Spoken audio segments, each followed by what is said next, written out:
আজকে যে বৈঠকের জন্য যাওয়ার কথা ছিল, প্রথম থেকেই আমরা বলেছিলাম যে দ্বিপাক্ষিক একটা মিনিটস নিয়ে একটা আলোচনা হবে। আমরা গিয়েছিলাম, সেখানে আজকে দীর্ঘক্ষণ একটা আলোচনা হয় এবং সত্যি কথা বলতে কিছু অংশে আমাদের যে বিশাল আন্দোলন, আমাদের যে জুনিয়র ডাক্তারদের আন্দোলন এবং তার পেছনে মানুষের সমর্থন, সেটা আমরা মুখ্যমন্ত্রীর কাছে পৌঁছাতে পেরেছি। এবং সেই জায়গায় দাঁড়িয়ে তিনি প্রাথমিকভাবে কলকাতা পুলিশ কমিশনার বিনীত গোয়েলকে সরিয়ে দেওয়ার একটা আশ্বাস তিনি দিয়েছেন এবং স্বাস্থ্য ভবনের ক্ষেত্রে যে দাবিগুলো আমরা রেখেছিলাম, ডিএমই এবং ডিএইচএস, তাদেরও একটা সরিয়ে দেওয়ার একটা আশ্বাস আমরা পেয়েছি। কিন্তু এই যে প্রত্যক্ষ এবং পরোক্ষ তথ্য প্রমাণ লোপাট এবং দুর্নীতি হোক এবং এই থ্রেট হোক, সিন্ডিকেট হোক, তার যাদের একটা প্রশ্রয় হয়েছে সেই প্রিন্সিপাল হেলথ সেক্রেটারি, সে বিষয়ে কোনো সিদ্ধান্ত তিনি নিতে পারেননি। এছাড়াও আমাদের সেফটি সিকিউরিটি বিষয়ে তিনি কেবল একটা টাস্ক ফোর্স গঠন করবেন এরকম একটা কথা বলেছেন। কিন্তু আমরা স্পষ্টতই জানিয়েছি যে কেবলমাত্র একটা টাস্ক ফোর্স গঠন করে এই সমস্যার সমাধান নয়। কেননা সেফটি সিকিউরিটি সংক্রান্ত বিষয়ে আমরা যে জিনিস বলেছিলাম যে শুধুমাত্র বাইরের জিনিস নয়, বাইরের থেকে সিকিউরিটি নয়, যে ইন্টারনাল থ্রেট, এই যে সিন্ডিকেট রাজ, মাফিয়া রাজ, গুন্ডা চক্র, দুষ্ট চক্র, তাদেরকে একটাভাবে উপরে না ফেলতে পারলে তার জন্য প্রয়োজন একটাভাবে গণতান্ত্রিক পরিষদ তৈরি করা।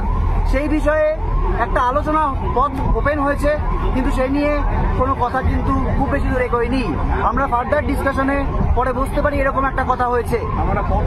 আমরা পথ খোলা রেখে এসেছি, আমরা পথ বন্ধ করতে চাইনি। আমরা যেহেতু সদিচ্ছার একটা ব্যাপার চলছে, আমরা পথ খোলা রেখেছি এবং একথাও মনে করি যে চাই যে যেটুকু আংশিক দাবি আমরা পূরণ করে আনতে পেরেছি, সেটা আজকে এই আন্দোলনের একটা বড় জয়। কিন্তু একথা মনে রাখতে হবে যে এইটুকুর জন্য আমাদের 38 দিন ধরে পথে থাকতে হয়েছে। আজকে আমরা স্বাস্থ্য ভবন সাফাই অভিযানে যে গিয়েছিলাম, সেটাও আমরা সম্পূর্ণ করতে পারিনি। আজকে এই অবস্থায় গিয়ে আমরা ধর্ণা মঞ্চে ফিরে যাচ্ছি, বিক্ষোভ মঞ্চে ফিরে যাচ্ছি। সেখানে গিয়ে সমস্ত কলেজের যে জুনিয়র ডাক্তার, যারা আন্দোলনরত জুনিয়র ডাক্তার এবং যারা সাধারণ মানুষ আমাদের পাশে রয়েছেন, তাদের সাথে একটা আলোচনা করে তারপর আমরা, এবং অবশ্যই আমাদের নজর থাকবে আগামীকালে সুপ্রিম কোর্টের শুনানির ওপর।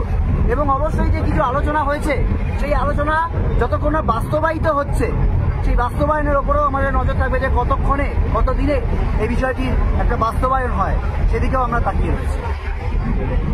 বলো, আজকে মাননীয় মুখ্যমন্ত্রীর সাথে ওয়েস্ট বেঙ্গল জুনিয়র ডক্টরস ফ্রন্টের যে বৈঠক ছিল, নানান টালবাহানার পর এই বৈঠক সম্পন্ন হয়। আমরা এই বৈঠকে ওয়েস্ট বেঙ্গল জুনিয়র ডক্টরস ফ্রন্টের রিপ্রেজেন্টেটিভ ছিলাম। এই জায়গা থেকে মাননীয় মুখ্যমন্ত্রী কিছু সুনির্দিষ্ট প্রশ্ন আমাদের কাছে রাখেন। 5 দফা দাবি নিয়ে আমরা ডিটেলস, আমাদের যে দাবি, কেন আমরা এই দাবি করছি, সেই দাবি নিয়ে বিস্তারিত আলোচনা করি। আমাদের দাবি কেন ন্যায়সঙ্গত, সেই জায়গাগুলো আমরা পরিষ্কারভাবে রাখার পর তিনি মনে করেন ডিএমই, ডিএসএইচ এবং সিপি স্যারকে তিনি ট্রান্সফার করবেন। আমরা মনে করি তিনি যে এই মৌখিক প্রতিশ্রুতি দিয়েছেন, মিনিটসের মাধ্যমে যে প্রতিশ্রুতি দিয়েছেন, এই প্রতিশ্রুতি যদি বাস্তবায়িত হয় তাহলে আমরা হয়তো বলতে পারি আলোচনা কিছুটা সদার্থক। তারপরেও বলতে চাই যেটা সেটা হচ্ছে প্রিন্সিপাল সেক্রেটারি আমাদের যে জায়গা ছিল, যে তাকে তার বিরুদ্ধে অ্যাকশন নিতে হবে, ট্রান্সফারের জায়গা করতে হবে এবং ডিসি সেন্ট্রালের যে পয়েন্ট ছিল আমাদের, সেই জায়গাটাতে এখনো কোনো ফলপ্রসূ সম্পন্ন আলোচনা আমরা পাইনি, ফলপ্রসূ আশা আমরা পাইনি। রিগার্ডিং সেফটি সিকিউরিটি এবং বিভিন্ন কলেজে আরটি এবং স্টুডেন্ট ইউনিয়ন তৈরি করার যে প্রসঙ্গ, এই প্রসঙ্গ নিয়ে আমরা আলোচনা করি। উনি একটা ন্যাশনাল টাস্ক ফোর্স গঠনের কথা বলেন চিফ সেক্রেটারিকে হেড করে। আমরা তাদের ডিসএগ্রি করলেও আমরা বলেছি এই নিয়ে আমরা আলোচনায় বসতে রাজি, যদি আমাদের সেফটি সিকিউরিটি মেজার সম্পর্কে যাবতীয় যা পদক্ষেপ, সেই পদক্ষেপ নিয়ে আমরা ডিটেলস ডিসকাশনে রাজি আছি। এই অবধি আজকের আলোচনা হয়েছে।